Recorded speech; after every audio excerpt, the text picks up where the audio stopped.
good people? You are now listening to another episode of At the Plate with Danny Foxworth. I am your humble narrator, Danny Foxworth, and once again, we are joined by an extremely special guest.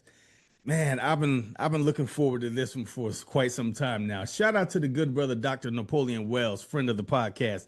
He actually recommended this guy, and he was like, "Man, this dude would be a great fit for your podcast." So, without further ado, we have Associate Professor of History at Claflin University, President of the African American Intellectual History Society, and co-host of the Our New South podcast. Ladies and gentlemen, we have the one and only, the great Dr. Robert Greene on At the Plate with Danny Foxworth. Dr. Greene, how are things in your world, sir?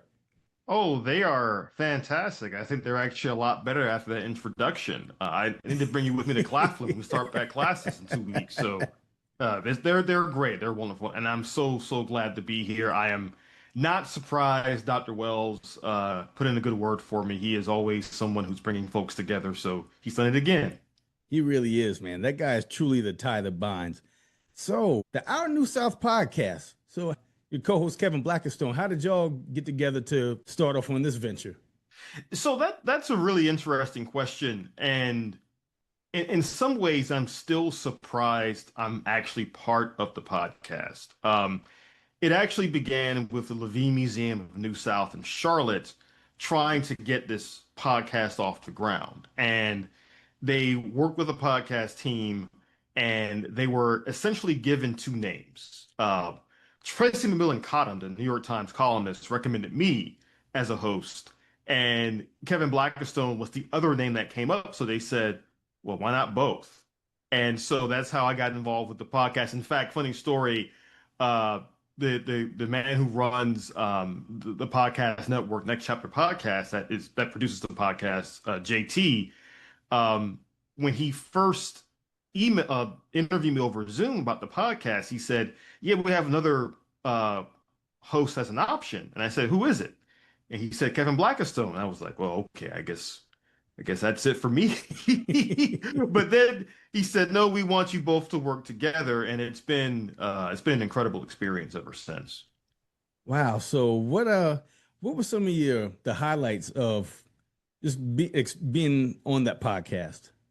Well, I would have to say just having the input to help shape the topics we discuss. We've had 2 seasons so far, and we're hoping for a third season. Depends on if the funding can come through. But with the first 2 seasons, Kevin and I and the team at the Levine Museum have worked really closely to think about, well, what do listeners want to talk about or hear about and talk about when it comes to the South in the 21st century? The whole title of the podcast, Our New South, is this idea that the South isn't just the traditional moonlight and magnolias or the Confederate flag or the Civil War. There are other parts of the South that deserve attention. And in the first 2 seasons, I think we've done a great job of talking about issues like immigration, of course, an issue near to my heart, sports, come up a few times. Also talking about Southern literature, Southern culture in general, Southern cuisine. In fact, in the podcast, we've had a long-running argument slash joke about boiled peanuts and how they keep coming up in the first 2 seasons. And most of the folks who are involved with the podcast behind the scenes are not terribly keen on boiled peanuts. I am decidedly neutral. But we've had plenty of guests who love them. That's become a recurring theme on the show. But overall, Our New South has really given us a chance to talk about the South. My personal favorite episodes from season 1. It's an interview with several writers, including the poet Nikki Finney of South Carolina, and others, and really getting a sense of what the South means to writers and artists in the here and now. Because we tend to think of the South in terms of literature, poetry, art, as frozen in the past. But there are folks, as you well know, and as your listeners know, who are writing and creating art right now, who are based in the South and are all trying to say the South is a lot more than popular culture might admit. And you couldn't have said it any better. So the process of putting these episodes together and like getting just like brainstorming and putting all the notes and subject matters together for a particular episode. What's that process like?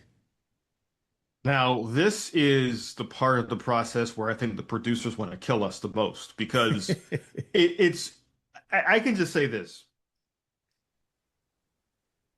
I think when most folks listen to a podcast, whether it's your podcast or Our New South or any podcast, the assumption is, okay, folks get on their microphones and just start talking. But there's a lot of planning that goes through it. You have to think about questions. With our podcast, the first questions we're asking are what topics we want to cover. And then it goes to who do we want to interview. And then with the interview process, it's a question of who's actually available, when can they be interviewed, what do they want to discuss, all of that. And then if you listen to an episode of Our New South, typically our episodes are about 45 minutes to an hour. You're actually only hearing a part of the actual interview. I've been joking for the last 2 years now that we should do like a Patreon or something of the complete uncut versions of these episodes because they are much, much longer than what we actually put out. And so the producers, they every week we have a meeting, and the producers will say, "Will you guys please stop asking so many good questions because we don't know what to cut." So there are things they have to cut. They have to kind of maneuver around all of that. But the process is a pretty lengthy one. And then, of course, with the episodes, there's a part that's called the history moment that is providing the history of what the episode was talking about. And I actually write all of those myself and record them as well. And so it's a true team process. We couldn't do it without the Levy Museum. We couldn't do it without Next Chapter Podcast and their producing team. And certainly we couldn't do it without Kevin Blackistone, who not surprisingly has shown how much of a professional journalist he truly is, both with the podcast episodes and also behind the scenes in terms of planning out episodes and such. Sometimes I've joked that I feel like Christian Laettner on the 92 Dream Team. He's like, oh, I'm just here just to kind of fill out a roster spot. But at the same time, it has been a true learning experience and asking questions, asking good questions, and also listening to what folks are saying and kind of going along with the flow of how the interview is going along.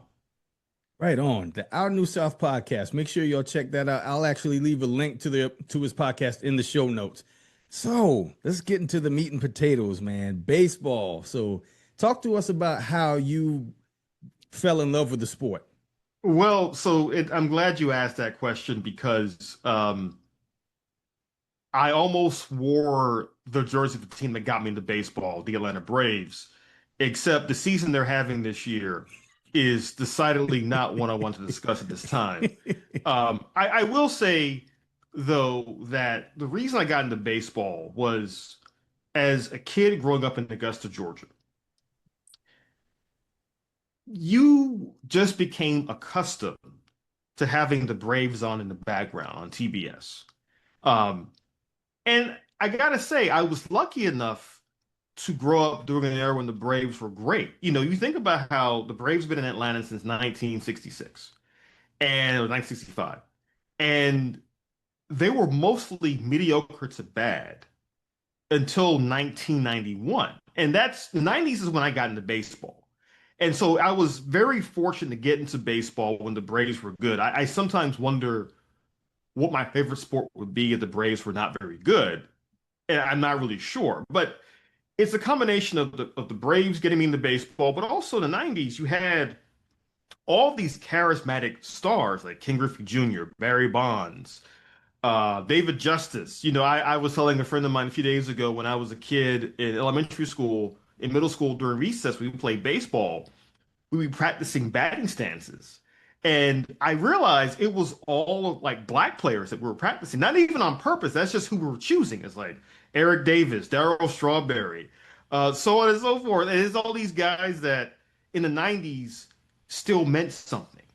And so I remember watching baseball with my dad sometimes, especially during the playoffs and the World Series. I can still recall, and I think every Braves fan will turn away now Game 5 of the 1997 NLCS between the Marlins and the Braves, where Livan Hernandez got the biggest strike zone in the history of the universe. And I remember watching that game with my dad and a couple of my uncles in my uncle's house. And I kid you not, I have never been in a room with more black men who were just in a state of disbelief for like 2.5 hours, like I was that day. I still remember them all like yelling at the TV when they were calling these strikes that were way off the plate. And I had kind of forgotten about that game, but thanks to the power of YouTube, one day I went on there and said, "Was the strike zone as bad as I remembered it being?" It was actually worse. I mean, like I just a quick aside. I remember going on YouTube and I watched the final strike of the game. Hernandez strikes out, I think Fred McGriff looking, and the ball was so far off the plate. I forgot who the Marlins catcher was at the time. He was like motioning to throw the ball back to Hernandez, like, "Oh, that's a ball." And even the catcher's like, "Oh, that's a strike. The game's over." And McGriff just had this look at his face of, what can I do? There's nothing I can do. He just walked away from the plate and that was it. But in the 90s, it was a combination of the Braves, of all these great superstars. I think video games also played a role, growing up with Nintendo and Sega Genesis. And I remember playing Big Hurt Baseball. And of course, the cover athlete was Frank Thomas, right? Um, Playing video games like that, just being inundated with baseball, I think helped me really get into it in the 90s and even the early 2000s, and it just stuck with me ever since. Wow, man. And you talking about game five and Levan Hernandez getting the big strike zone, man, and just you talking about the room full of your family members that are in disbelief. And I think the closest I can come to that was me being a Texas Rangers fan was game six of the 2011 World Series. Oh, Bottom of the ninth, two outs. And all Nelson Cruz had to do was catch the ball on the warning track, and the Rangers would have been world champions. And it just did not happen. I mean, I had my draft locked and loaded on my Facebook post. I was about to talk some serious mess, and I had to hit the backspace on the entire statement. It crushed me. I mean in fairness, the St. Louis Cardinals have done it to a lot of people over the years. So That's true. I can commiserate with you on that because the very next year was the infamous infield fly rule game in the wild card playoff Mm-hmm. from the Braves and the Cardinals. I never forget. That was my first year of grad school at South Carolina for my PhD, and I was watching that game. And I think I even got on Facebook, and I rarely type in all caps, but I remember going on Facebook and saying, "How can you invoke the infield fly rule if the dude is in the outfield at that point?" Right. And that was also Chipper Jones's last game. It was painful. We had a great season that year, and that was the first year of the one game playoff for the wild card. And I hated the format instantly after that. I'm like, "Oh, we won six more games than the Cardinals, and this is our reward is losing a one game playoff." Just, but I think you're right though. Like it's those moments of watching your favorite team, not in moments of victory, moments of absolute agony Yes. that make you realize, "Oh, I'm actually a fan of this team." And as a Braves fan in the late 90s, I vaguely remember the 95 World Series. I was 9 when they won the World Series, but I do remember losing the Yankees the following year, losing to the Marlins, losing to the Padres. I'm like, the Padres, like it just these bad playoff losses, having to being the first team to lose to a Barry Bonds team in the playoffs in 2002, which I wasn't mad about because I'm like, okay, Barry Bonds is finally getting the monkey off his back. Yeah.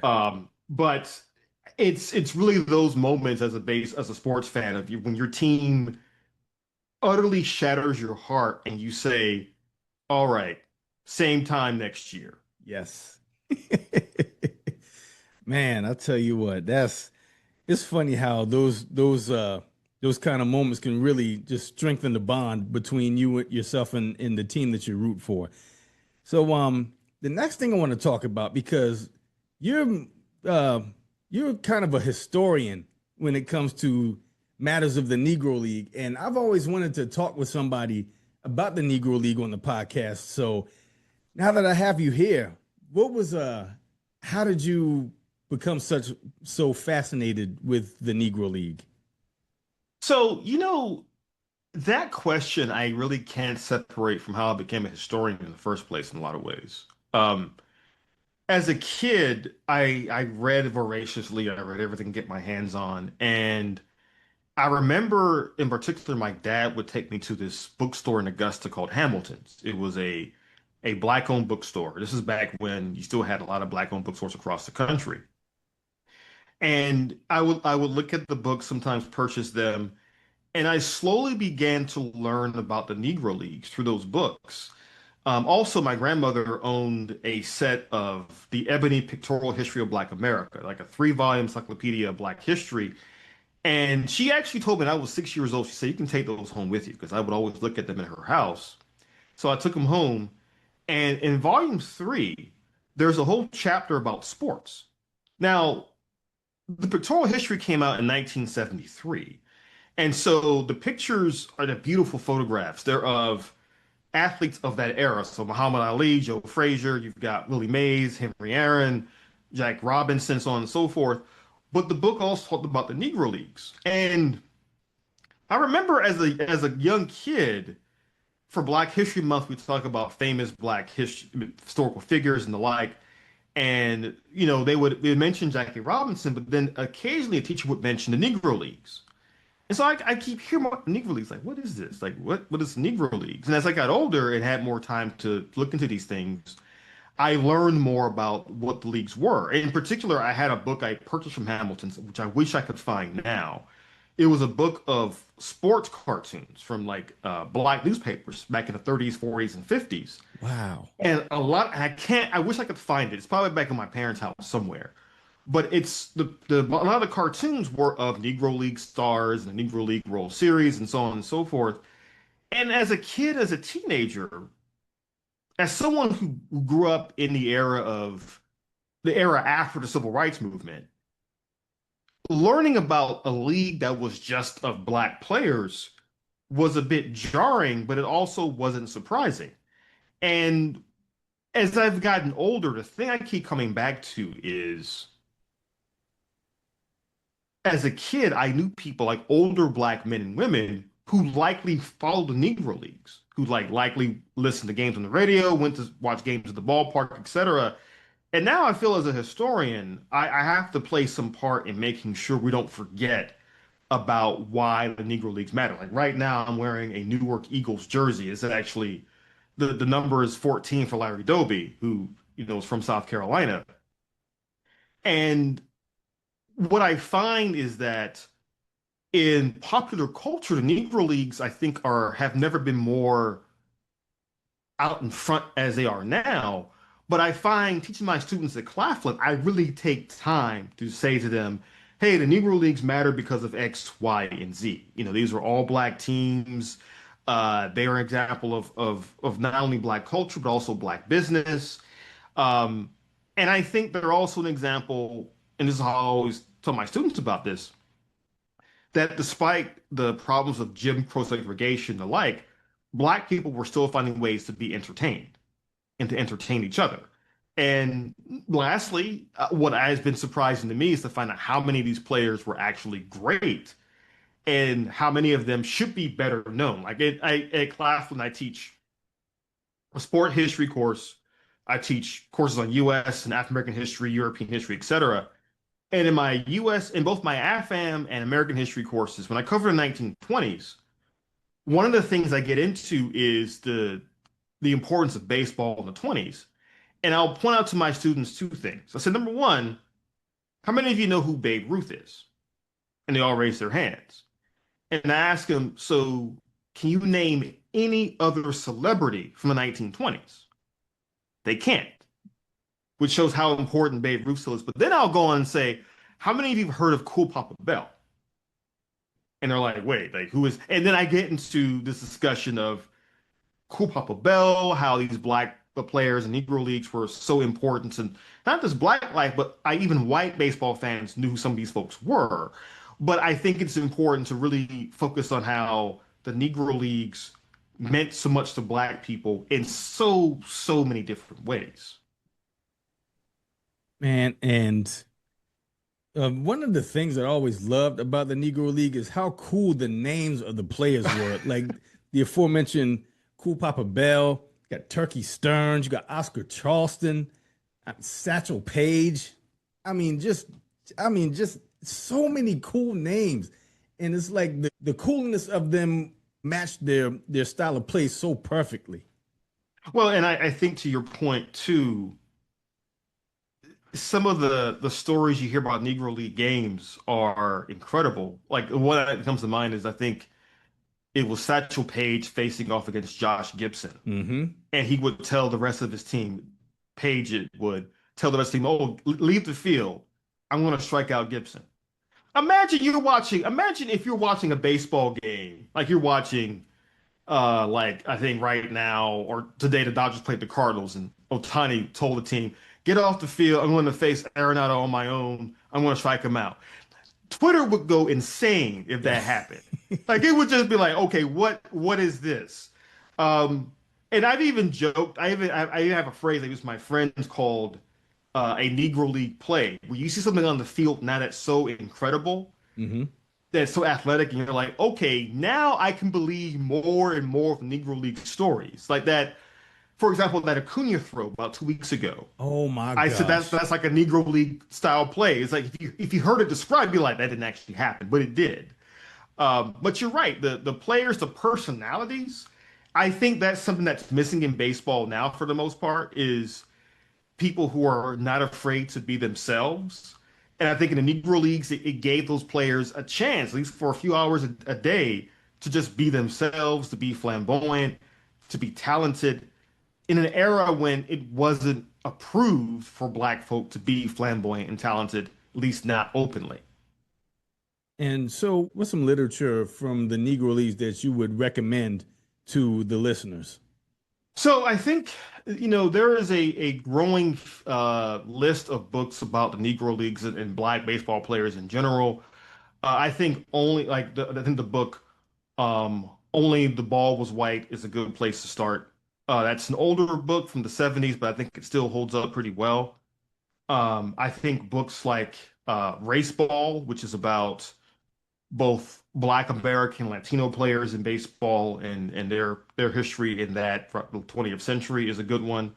Um, I think The Great Experiment about Jackie Robinson and him integrating baseball in the 40s is actually really good because it also talks about the impact that it had on the Negro Leagues, which is, I think, part of the story we kind of downplay, which is that at the time, a lot of Negro League owners in particular were a bit reluctant to sign on to this idea of desegregating Major League Baseball because they asked the obvious question, well, what happens in Negro Leagues if that goes forward?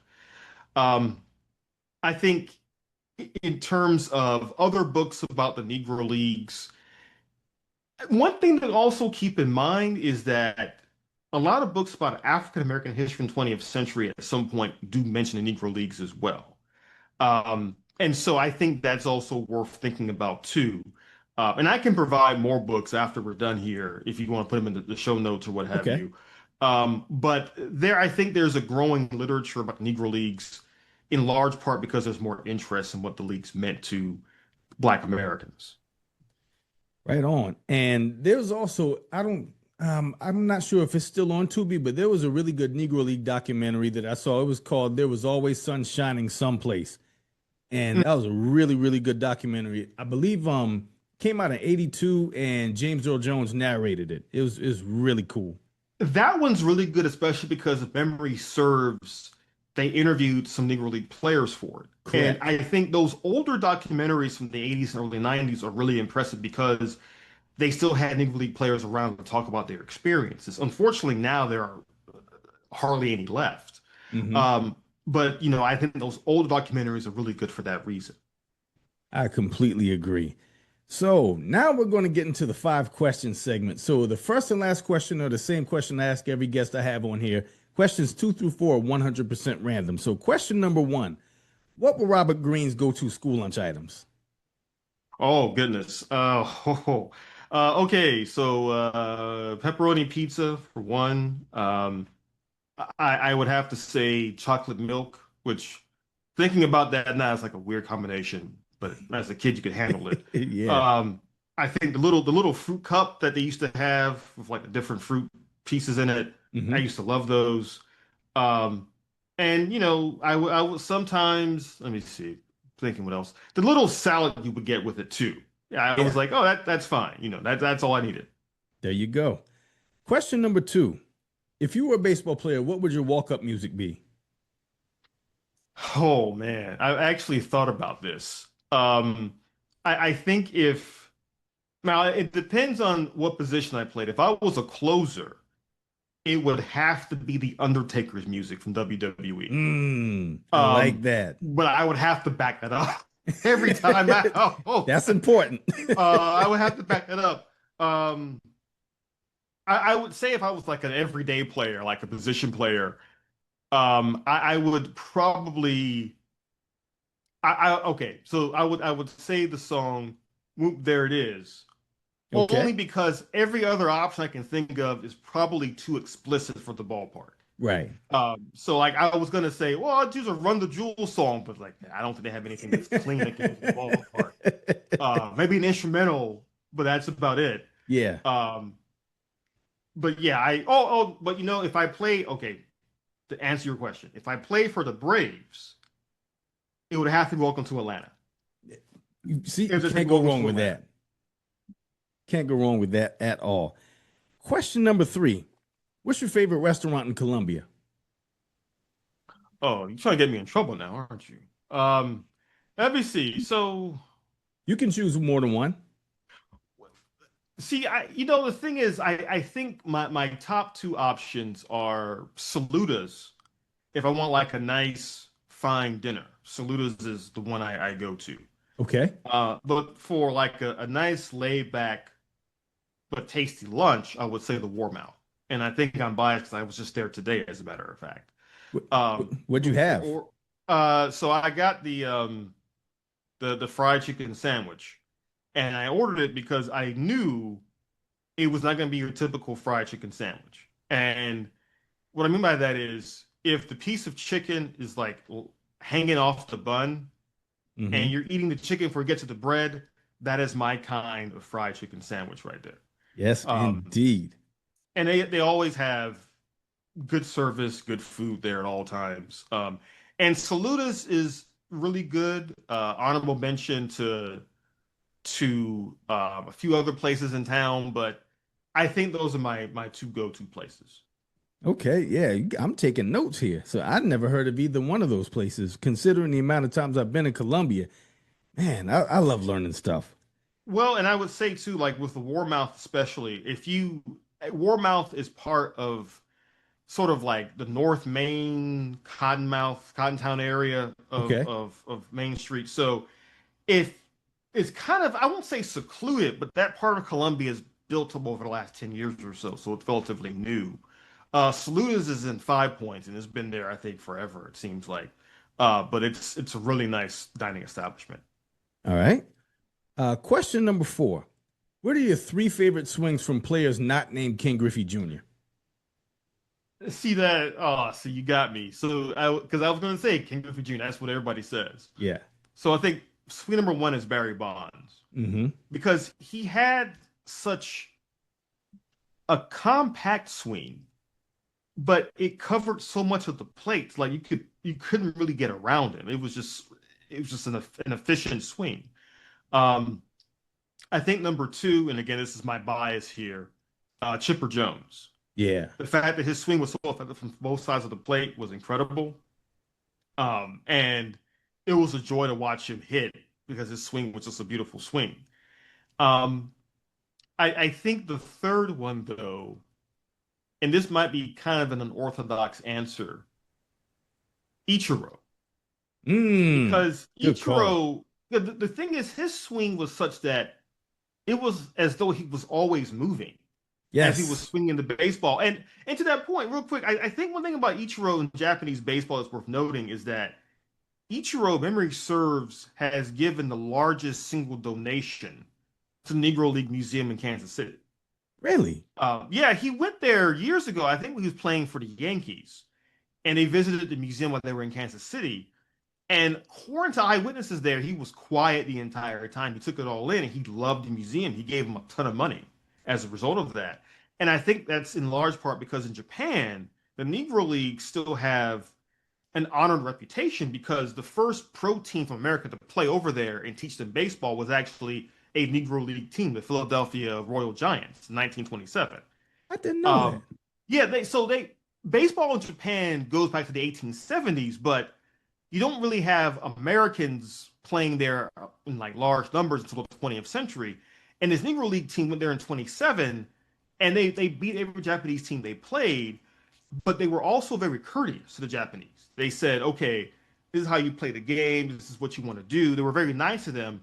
Whereas in 1934, when he had the famous Major League Baseball tour of Japan, some of the American players were criticized for being too boisterous, for running up the score, that sort of thing. But that's why if you watch Japanese baseball, even now, it emphasizes speed, base running, defense, and all that, because it was very much born out of the Negro League style of play back in the 1920s and 30s. And Ichiro was one of my favorite swings as well because he was like a slap hitter. It was like whenever he made contact, he was already making it was like he was already starting his run to first base when he made contact with the ball. Yeah, and that's why I love it because it was such an unorthodox swing, but it really worked for him. Yeah. And I think I saw somebody online a few days ago because we live in this age of every athlete's actually terrible, it seems, to somebody. And they were like, oh, Ichiro's overrated. I'm like, look, guys, you might call him like, you might just downplay his hitting, but the dude could basically get on base at will. Yes. And I think the problem he had was because he played with the Mariners for so long, and they always just fell short either in the postseason or of the postseason. I think people, not as many folks, saw him in his prime as probably should have. But like again, going back to the whole joke of Negro League plays, when he came to America in 2001, and he had that famous throw against the Oakland A's where he threw that guy out from like the outfield, the guy was running to third base. I'm like, okay, this guy's the real deal. Yeah. That's it. I don't have to see anything else. 100%. And then the last question, what's the last thing that really made you laugh? Oh, okay. So, um, that's a great question. I attempted to say the Braves, but um, no, actually, I have lately, sometimes I will fall down YouTube rabbit holes just watching random videos of things. And I have lately been watching a lot of Gordon Ramsay videos from his various shows. And the insults he creates just off the cuff are hilarious. Um, and most of it I probably shouldn't say in public, but he says them in the kitchen all the time. But the reason they also make me laugh is that there is that cultural divide between somebody who's Scottish, who's just used to saying all this stuff in the kitchen in Great Britain or in Europe, and then there's Americans who are like, "What did he just say to me? Like what? Like what's going on?" But the best part is him talking trash to customers when they complain about things, and he's actually setting up for his cooks. Now that's hilarious, but also I think very endearing. Also, I got to say beyond that, just anything with Dave Chappelle I've been laughing at lately. Um, and finally, because we are close to college football season, I am already getting ready for the South Carolina Gamecocks and how they will make me laugh to keep from crying this coming fall. Because I know people already said, "Oh, they're ranked going into the season." I'm like, okay, we'll see. We shall see. Yeah. Yeah. And so this is incredible. This is a long time coming, and I tell you what, this was very much worth the wait. Is there anything you want to plug or promote? The floor is officially yours. Tell the people where they can find you. Well, they can find me on X, or artist formerly known as Twitter, at Rob Greene II. I'm pretty easy to find there. I'm also on Facebook under my actual name, Rob Greene II. Also on Threads as Rob Greene 86. Of course, I mentioned the Our New South podcast. Hopefully, we'll get a third season, announce that pretty soon. But Our New South pod can be found Spotify, Apple Podcasts, wherever you listen to your podcast. And also, a lot of my writing is out there too. I've written for The Nation, for Jacobin, for Oxford American. One of my favorite pieces is actually about baseball, about Atlanta sports. I wrote for Scalawag magazine about 10 years ago. It's about the agony of being an Atlanta sports fan. I wrote it shortly after Super Bowl 51. And if you know which one that is, you know 28-3. why I wrote it. I just, it's the ad, let the record show that since that game happened, I have not willingly or purposefully watched a single highlight of that game. That was 8 years ago now. There is somebody, maybe I'll write it one day. There should be like a pantheon of worst Atlanta sports moments. For a long time, it was the Jim Leyrit's home run in '96 against for the Yankees against the Braves that I think turned around. That was going to be our decade. Then there was the Yankees decade after that. But then 28-3 happened, and you know a loss is bad if when people think of worst sports loss of all time, your loss comes up. And I just want to say, on behalf of Atlanta sports fans everywhere, we were the only people on social media that night saying this game is not over. I can remember in the third quarter looking at the clock, looking at the score, and thinking to myself, New England has just enough time to maybe get this to overtime. But I said everything would have to go right for them, and everything would have to go wrong for us. And what happened? Everything went right for them. I mean, it was like, we were doing stuff like, people have forgotten stuff like, there was a catch a Patriots receiver made where it looked like it was incomplete, but then we saw the replay and the ball hit the tip of his fingernail and he caught it. If you go on YouTube, if you type in the name Devonta Freeman, who was our running back at the time, the first thing that autofills is Devonta Freeman missed weak side block. Why? Because when Matt Ryan fumbled the ball in the fourth quarter, I never forget this. I remember seeing Devonta Freeman whiff on this block, and Matt Ryan got sacked, fumbled the ball. That was when we were driving down the field. All we needed was 3 more points, and we win the game. But no, Devonta Freeman, bless his heart, he missed the weak side blitz, and that was it. I joke with friends of mine that I have this list of athletes, if they walk into a bar, if I'll buy a drink for them or not. And it's like, if, for example, if any of the guys from the 2021 Braves bullpen walk into a bar, drinks on the house for me, right off the bat. If it's Mark Wohlers, I'll be like, I'll get him a drink for 95, and I'll say, you should just throw Larry a fastball and just leave him at the bar after that.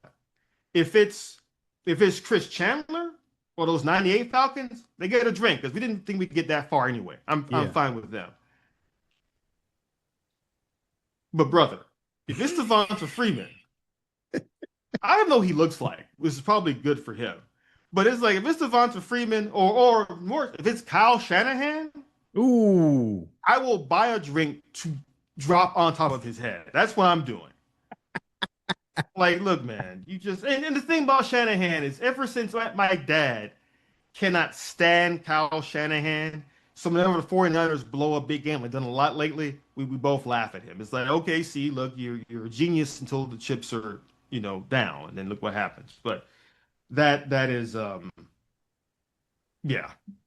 You can find me pretty easily just searching my name. I'm also the president of African Intellectual History Society. I write a bit for Black Perspectives as well as their blog. So I'm pretty easy to find. man, this was awesome. And thank you so much for being a guest on here, man. Seriously, I really enjoyed this. Oh, this was fun. I don't get enough chances to talk baseball, so I'm always glad to do that. And I'm glad I could provide that service. And thank you, listeners. Thank you for listening. Thank you for watching. Thank you for subscribing to At the Plate with Danny Foxworth. Tell a friend to tell a friend about the podcast. You can find my YouTube channel at Danny Foxworth 843.